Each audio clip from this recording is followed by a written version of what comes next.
djihadisme, c'est en réalité une lutte agraire qui a comme carburant la conception capitaliste de la propriété. Et puis le deuxième élément, c'est effectivement cette notion très réifiée de l'identité nationale, généralement définie sur un mode ethno-religieux, et qui nous fait prendre des vessies pour des lanternes. Alors, le temps nous manque, mais je passe très rapidement en revue un certain nombre d'autres conflits. Ce qui se passe dans l'ensemble de l'Asie du Sud relève de la même logique. La définition d'une Inde qui serait une Inde hindouiste, au détriment de la reconnaissance de la différence religieuse, par exemple, des musulmans, qui constitue quand même une part importante de la population de l'Union indienne. Toute la question des Rohingyas et plus largement des musulmans en Birmanie. L'imposition d'un ordre islamo, qui est en partie islamo-ethnique au Pakistan, au détriment des minorités religieuses, chiites compris, dans ce pays. Tout cela renvoie d'une part au caractère capitaliste de l'économie et d'autre part à un monde qui est habité par ce fantasme de l'identité. Donc pourquoi la guerre aujourd'hui? Parce que nous sommes encore prisonniers, pris en quelque sorte par ce passage d'un monde d'empire à un monde d'État-nation, dans un contexte d'économie capitaliste qui fonctionne sur le mode du jeu à somme nulle, tu es ou je suis propriétaire de la terre, mais également des capitaux, etc., etc. Donc on voit qu'en réalité, nous avons comme composant en quelque sorte de la guerre deux poisons, le fétichisme de l'identité, sur un mode exclusif, sur un mode réifié. Et là, je suis navré de vous le dire, vous n'avez pas d'identité. Je vous rassure tout de suite, je n'en ai pas plus. Parce que ce que je veux dire par là, c'est que vous avez des lignes d'identification. Vous vous identifiez selon le moment comme habitant de Cahors, comme habitant du Lot, comme habitant du Sud-Ouest, comme Français, comme Européen, comme chrétien, protestant, athée ou je ne sais quoi, mais que nous passons notre temps à zapper d'un registre identitaire à un autre. Alors on peut dire par exemple, nous sommes tous, sauf les étrangers, des Français, même éventuellement d'origine différente, comme on a vu avec ces enfants ce matin, mais on n'a pas forcément tous la même conception de la nation française. Moi personnellement, je n'ai pas la même conception que telle ou telle personnalité politique que je ne citerai pas, parce que nous sommes sans doute dans un endroit où on doit observer une certaine neutralité ou un certain respect républicain. Donc on n'a pas tous la même conception de la nation française, et c'est quelque chose qu'il faut accepter. Et puis, deuxièmement, le deuxième poison, c'est cette notion de territoire que Alessandro ce matin a fort bien déconstruit en nous rappelant que pour la plupart d'entre nous, nous avons des pieds. Et que ces pieds, par définition, servent à bouger. Et donc, le deuxième poison, c'est le fétichisme du territoire. Et alors ça, en France, on est très fort, avec notre fantasme des frontières naturelles, un Dieu qui a créé comme ça un espace naturel entre Pyrénées, Alpes, les Vosges, il y a que les Belges, je me permets de le dire parce que je suis un quart belge, qui sont tellement bêtes qu'ils n'ont pas inventé de frontières naturelles entre eux et nous, ce qui nous pose de très grands problèmes. Mais c'est une vision qui est hallucinante et qui fait vraiment partie de l'imaginaire national. Donc je pense qu'il faut véritablement déterritorialiser notre conception du politique et même notre conception de la citoyenneté pour sortir de ce piège de la guerre. Alors, comment la paix je me suis arrangé pour parler suffisamment longtemps pour ne pas avoir à trop parler de questions peut-être insolubles, mais je voudrais quand même rappeler quelques points. Premièrement, ce n'est pas une question qui va de soi, parce que vous avez des gens qui aiment la guerre, et plutôt les garçons, même si les filles savent très bien le faire. Donc il y a toute une question de socialisation. Il y a tout un ethos guerrier dont l'expression politique aujourd'hui est le phénomène milicien, espèce de virilisme que l'on voit d'ailleurs redevenir très à la mode dans le contexte de révolution conservatrice que nous connaissons aujourd'hui. Vous avez des gens qui n'aiment pas la guerre, et qui n'ont surtout pas envie d'aller la faire, mais qui ont un intérêt à la guerre. Alors bien sûr, les fameux marchands de canons, mais enfin il faut rappeler que nous avons une part de nos classes ouvrières, ou de ce qu'il en reste, qui vivent de l'industrie de l'armement. Il faut en tenir compte. Quand des résistants grecs contre la dictature sont allés convaincre, je crois que c'était à Châtellerault, enfin dans une ville de ce genre, essayer de convaincre les ouvriers cégétistes de saboter les chars AMX exportés en Grèce, la CGT a refusé de transmettre le message parce qu'il fallait protéger l'emploi. Donc il n'y a pas simplement les méchants marchands de canons, il y a des intérêts plus complexes qui aiment eux aussi d'une certaine manière la guerre sans vouloir forcément la faire. Vous avez toutes les femmes et tous les hommes politiques dont le périmètre électoral est celui de la guerre. Alors eux, ils ne veulent surtout pas aller la faire, hein. Mais leur périmètre électoral, c'est la guerre. Et ça a été très bien montré à propos de l'Inde en particulier. Mais aujourd'hui, nous avons un exemple criant sous les yeux, Netanyahou. Parce que lui, il sait très bien que quand la guerre se termine, il se retrouve en prison, hein, si je simplifie et en tout cas, son gouvernement se délite. Donc il a intérêt à remettre une pièce dans le jukebox à chaque moment. Mais enfin bon, passons. Vous avez des gens qui croient à la guerre. Et ça, c'est peut-être le point essentiel. C'est-à-dire que la guerre, au fond, est un devoir, mort au champ d'honneur. C'est un devoir et on y croit. Et c'est un devoir parce que le motif de la guerre relève de ce que le grand philosophe marxiste italien Gramsci nommait l'hégémonie. Et c'est comme ça, par exemple, que l'on a vu la classe ouvrière française et allemande se convertir à la guerre en quelques jours, en 1914, parce que les gens ont marché dans la conduite, et pas simplement les marchands de canons ou les hommes politiques. Donc la vraie question, c'est l'acceptation de la guerre. Une hégémonie politique dont la guerre, au fond, est un ressort, parce que nous estimons nécessaire d'y recourir. Alors, jamais pour agresser, bien entendu, nous sommes des gens bien, mais pour défendre la patrie. Et là, pour finir, je voudrais avancer 3 points. Comment sortir, comment la paix, comment sortir ou éviter de la guerre. Le premier point, c'est la reconnaissance de la nature politique des conflits. Là où on en parle d'autre chose, et généralement, comme on disait ce matin dans la table ronde sur l'immigration, d'identité, d'une manière ou d'une autre, les réfugiés, les migrants, les étrangers, les ceci, les cela, l'ennemi. Bon. Et en fait, il faut reconnaître la nature politique des conflits en admettant qu'à conflit de nature politique, il n'y a pas de réponse militaire. Et nous avons vu ces dernières années une prolifération d'interventions militaires qui n'ont jamais résolu la question politique. Alors, le meilleur exemple, c'est la question palestinienne, qui est une question politique, qui a été créée, quoi que l'on pense de la légitimité ou de l'illégitimité de la création de l'État d'Israël. Mais enfin, aujourd'hui, du point de vue du droit international, l'État d'Israël est reconnu, donc il est légitime internationalement parlant, mais cet État d'Israël a prétendu, depuis sa création, à apporter des réponses militaires à une question politique qui est la question palestinienne. Et ça ne marche jamais. Vous avez l'intervention en Libye, l'intervention américaine en Afghanistan, l'intervention américaine en Irak, les interventions franco-américaines au Liban dans les années 1980. Aucune de ces interventions militaires ne résoudra ces questions politiques. Et l'intervention militaire de la Russie ne résoudra naturellement pas la question politique de l'Ukraine.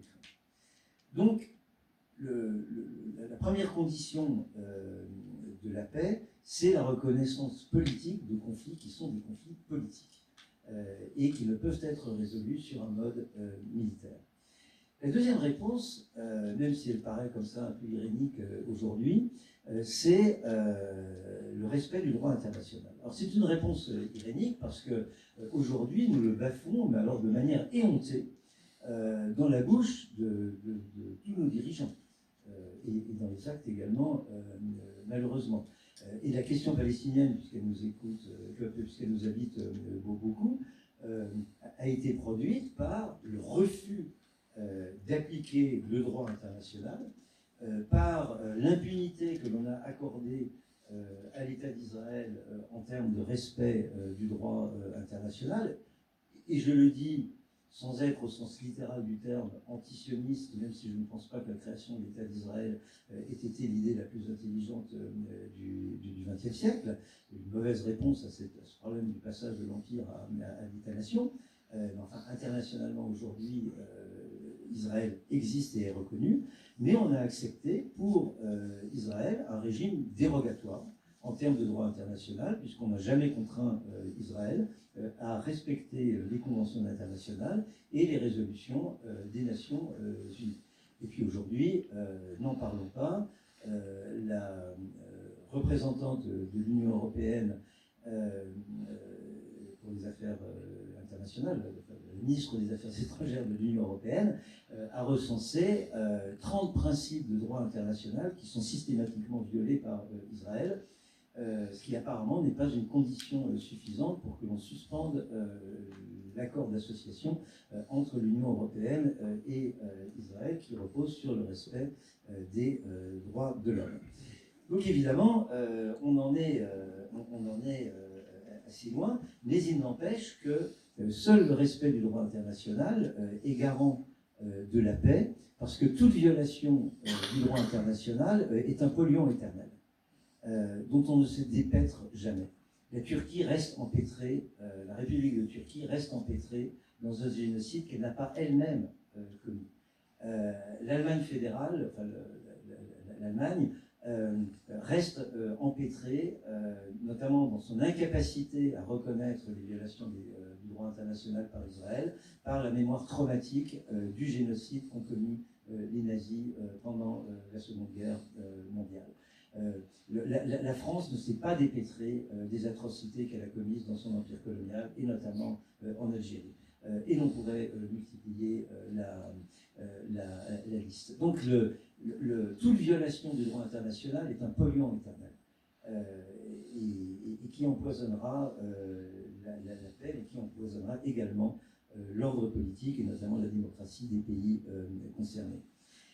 Le troisième point, et rassure-toi Boris, j'en termine, si nous voulons sortir de l'hégémonie stato-nationale, de l'hégémonie de l'État-nation, de son fétichisme de l'identité et du territoire, si nous voulons sortir de cette hégémonie, eh bien, il faut prendre Gramsci au sérieux et d'autres auteurs.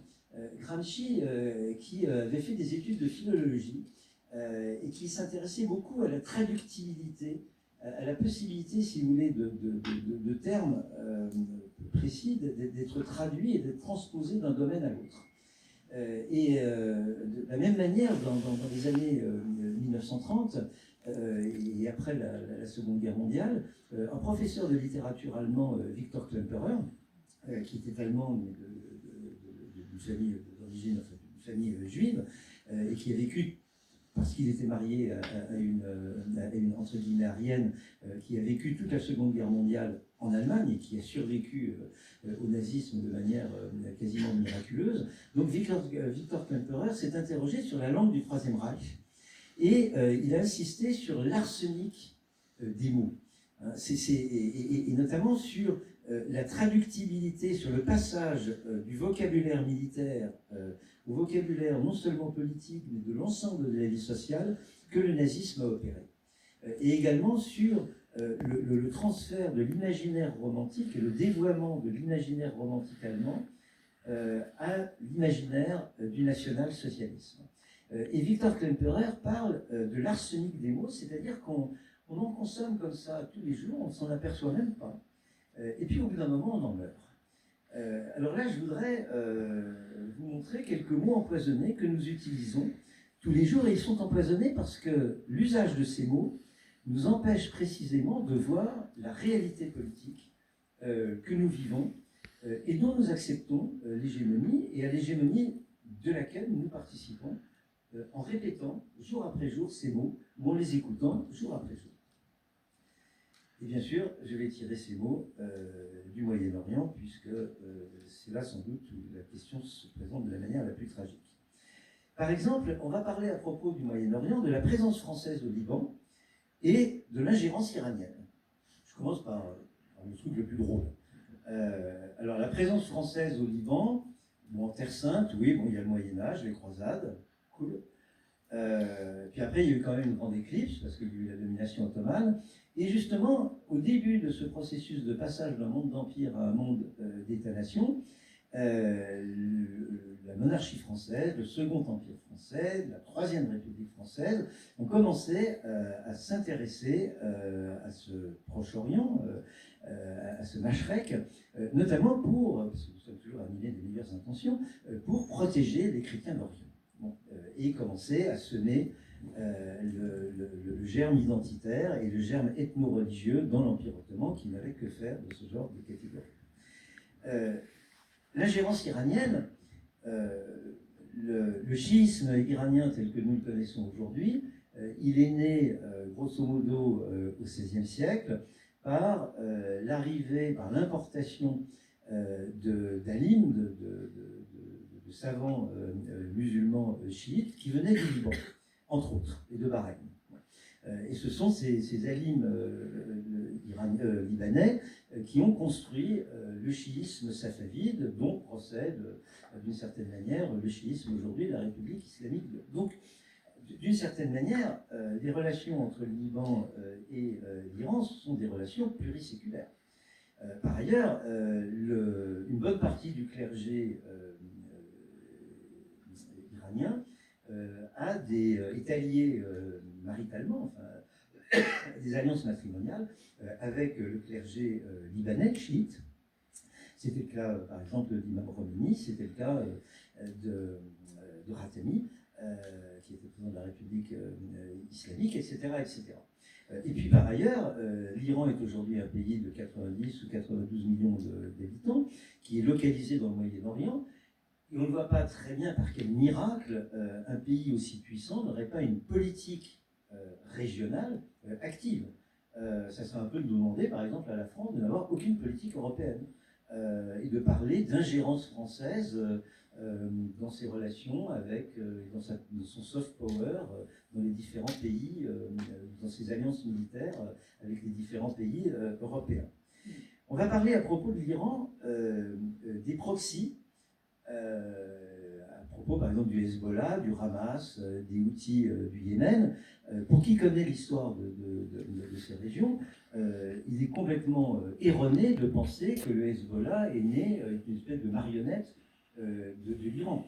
Le Hezbollah, c'est la mise en forme politique et militaire de la minorité chiite qui a été reléguée par le mandat, par l'Empire ottoman d'abord, et ensuite par le mandat français sur le Liban, et qui a cru démographiquement et qui, à partir, notamment dans le contexte de la guerre civile libanaise, a pris sa revanche politique et militaire, et le Hezbollah, effectivement, s'est allié à l'Iran.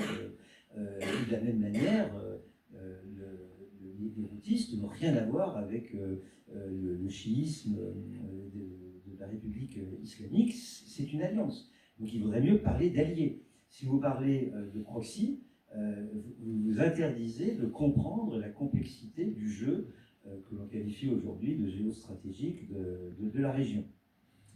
On va parler à propos du Hamas de terroristes. Terrorisme, c'est un terme que je n'utilise jamais, et vous pouvez aller me dénoncer, parce que vous savez que maintenant je tombe sous le coup de la loi, donc vous pouvez aller me dénoncer, il y a un commissariat de police sur la place. Je ne qualifierais pas le Hamas de mouvement terroriste, non pas parce que ce sont des gens qui me sont particulièrement sympathiques, mais parce que le terme de terroriste n'est pas un terme de sociologie politique.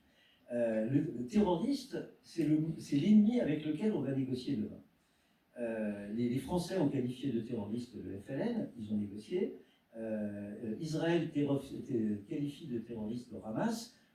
et a commencé à négocier avec le Hamas la libération des otages quelques semaines après le 7 octobre. Donc le terme de terroriste est un terme normatif. S'il s'agit de dire qu'il désigne une action qui terrorise l'adversaire, alors oui, dans ce cas-là, les États-Unis sont un État terroriste puisqu'ils ont bombardé le Vietnam. La France est un État terroriste puisque nous avons bombardé nous aussi beaucoup de gens, etc. etc. Et Israël, dans ce cas-là, est un État terroriste puisqu'il terrorise dans une politique publique délibérée la population palestinienne. Donc c'est un terme qui n'a pas d'intérêt. Du point de vue de la compréhension politique des choses, et à propos du Hamas, il faut parler d'un mouvement armé, d'orientation religieuse, d'un mouvement nationaliste armé, d'orientation religieuse, qui incontestablement a commis des crimes contre l'humanité, voire des crimes qui sont aujourd'hui préqualifiés de génocidaires par la Cour de justice internationale, par la Cour pénale internationale. Et vous voyez bien que de qualifier ainsi le Hamas ne signifie absolument pas qu'on le dédouane de ces atrocités. Hein. Mais je pense qu'il faut être très très précis dans les mots. Donc parler de terrorisme à propos de tout et de rien, y compris d'ailleurs aujourd'hui en France des écologistes, hein, l'éco-terrorisme, mais jamais le FNSEA terrorisme. Donc on voit que ce terme n'a absolument aucun intérêt, et qu'il est un petit morceau d'arsenic. Le droit inaliénable d'Israël à se défendre, hein, ou la menace existentielle. Nous, en France, on vit dans la menace existentielle que fait peser sur nous, par exemple, l'Union soviétique ou aujourd'hui la Russie.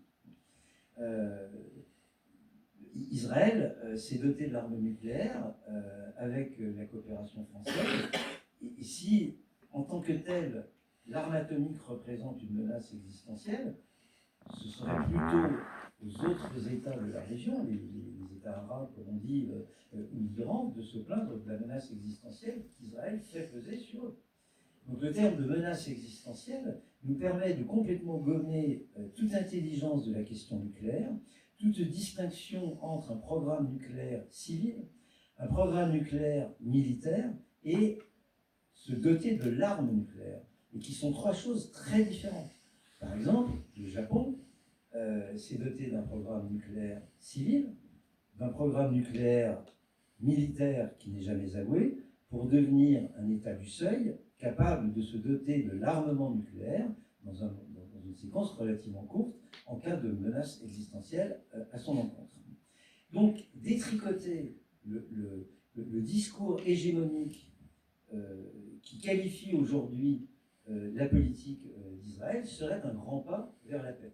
Et ce faisant, je ne cherche absolument pas à minimiser éventuellement la menace que ferait peser l'Iran sur Israël, mais le terme de menace existentielle est tout à fait exagéré et même assez inapproprié et assez inique compte tenu du rapport de force en présence.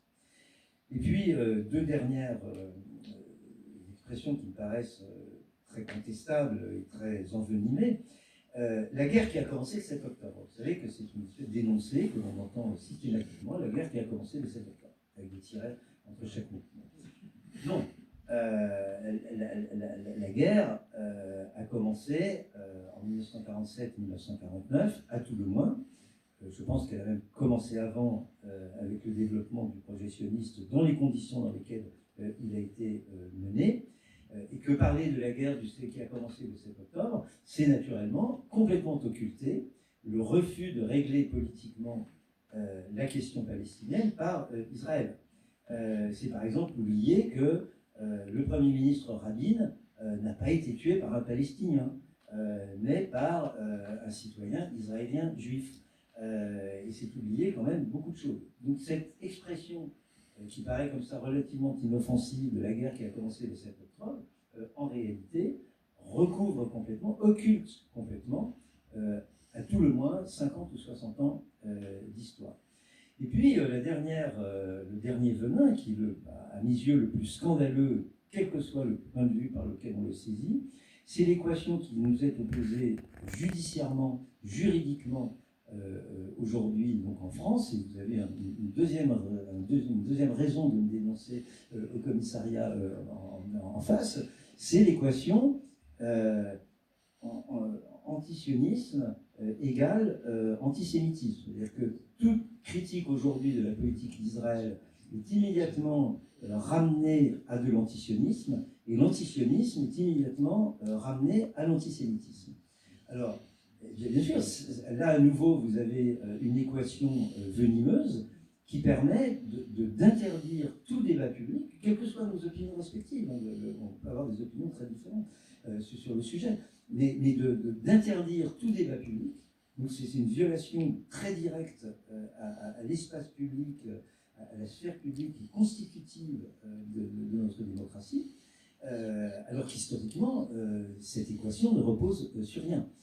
Il faut quand même rappeler qu'une large partie des Juifs d'Europe centrale et orientale étaient antisionistes, et notamment tout le mouvement révolutionnaire du Bund, qui avait une conception de la judéité internationaliste et socialiste, alors même qu'il promouvait la culture juive, mais qui était énoncée en yiddish, et non pas en hébreu moderne. Il faut rappeler que les premiers projets, notamment de Herzl, d'État sioniste, n'étaient pas prévus en Palestine. Et que la première vague, le premier mouvement sioniste fantasmait sur l'Ouganda, sur le Paraguay, je crois, un État d'Amérique du Sud, du cône sud de l'Amérique dite latine, etc., etc. Donc même les sionistes avaient un rapport au territoire beaucoup plus compliqué que celui que l'on nous présente aujourd'hui sur un mode messianique. Et personnellement, vu ma génération et vu les études que j'ai suivies, j'ai été biberonné à une histoire qui était enseignée par de grands chercheurs, de grands profs juifs et antisionistes, comme Maxime Robinson, comme Pierre Vidal-Naquet, aujourd'hui encore Étienne Balibar, qui sont, ou alors des citoyens qui sont juifs et qui sont antisionistes, comme par exemple Ronnie Broman. Donc cette assimilation de la critique de l'État d'Israël, ou de la politique de l'État d'Israël, c'est plus précis, à l'antisionisme et de l'antisionisme à l'antisémitisme est l'un des poisons dont nous devons absolument nous désintoxiquer. Voilà quelques petits cailloux dont je reconnais l'insignifiance par rapport à la gravité ou à la complexité du sujet. Mais il me semble que si nous commencions à détricoter dans nos têtes l'hégémonie stato-nationale et sa conception de la guerre et de la paix, eh bien on ferait peut-être quelques petits pas pour ne pas nous reconnaître dans ces problématiques. Merci beaucoup, Jean-François.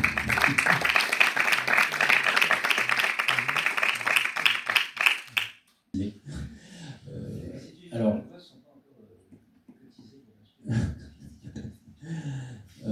on a un petit peu de temps pour faire circuler la parole.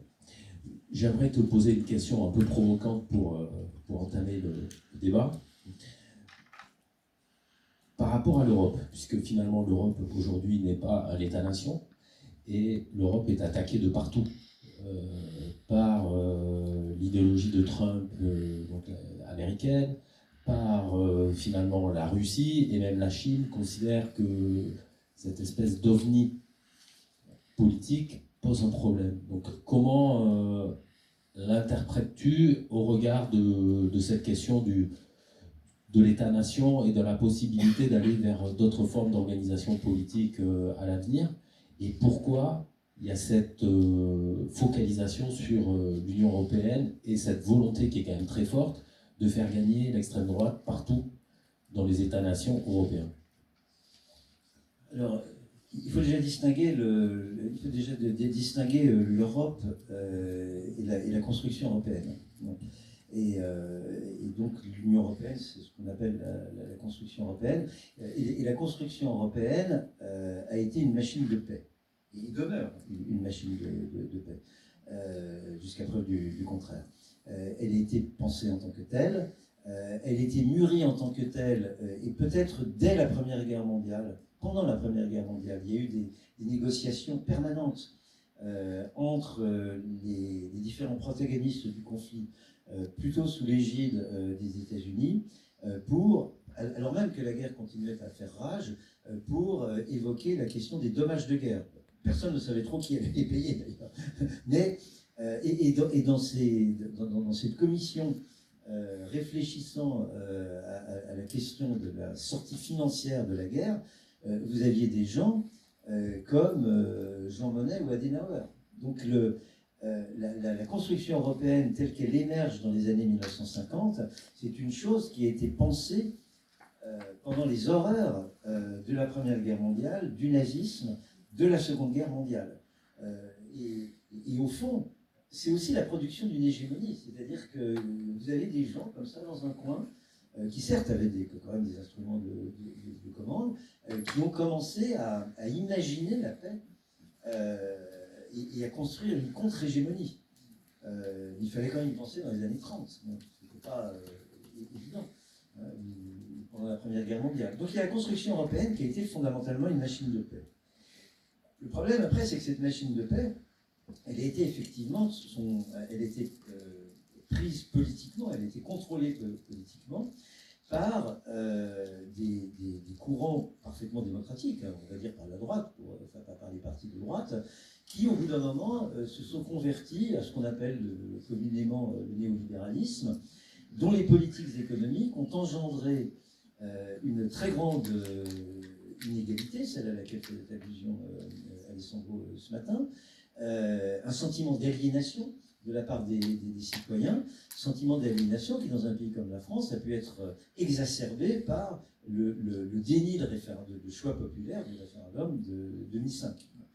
Et je le dis d'autant plus facilement que moi, personnellement, j'avais voté oui, mais que la manière dont le non n'a pas été respecté est effectivement un déni de démocratie et a contribué à l'aliénation du citoyen par rapport à l'Europe. Donc c'est déjà une construction, une machine de paix qui est moins bien, qui est mal aimée de l'intérieur même, parce que les gens, évidemment, ils ne voient que la pauvreté, ils ne voient que la destruction de leur cadre de vie, des services publics, etc.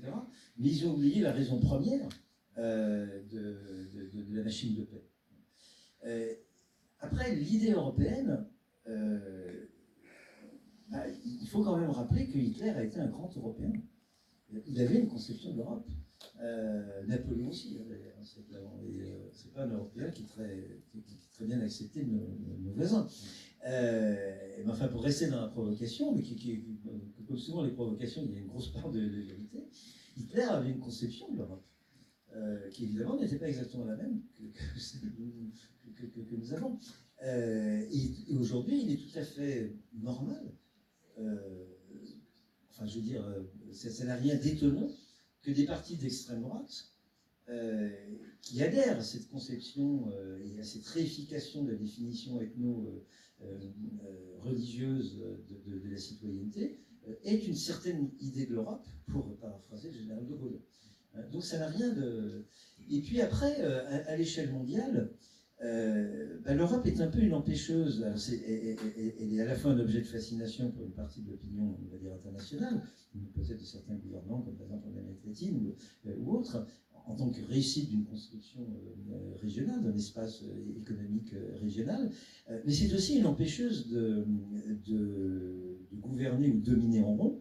Et c'est peut-être une des raisons pour lesquelles nous devrions être plus indulgents à son égard que nous le sommes souvent. Parce que, par exemple, pour les grands capitalistes qui soutiennent Trump, l'Europe, le marché unique, est un espace de régulation économique qui les gêne. Y compris d'ailleurs du point de vue du droit de la propriété, du point de vue de la protection des utilisateurs d'Internet, etc. Les Chinois, ils sont plus partagés. Parce que d'une certaine manière, le marché européen les favorise. D'une certaine manière, ils se reconnaissent, au moins d'une certaine façon, dans le droit international, dans le respect du droit international, tant que ça les arrange de le respecter. Bon, on verra pour Taïwan,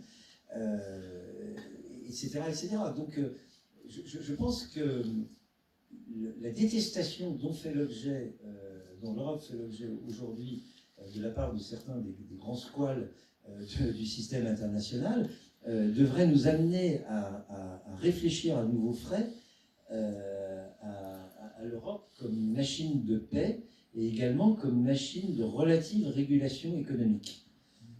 Merci. La parole est au public.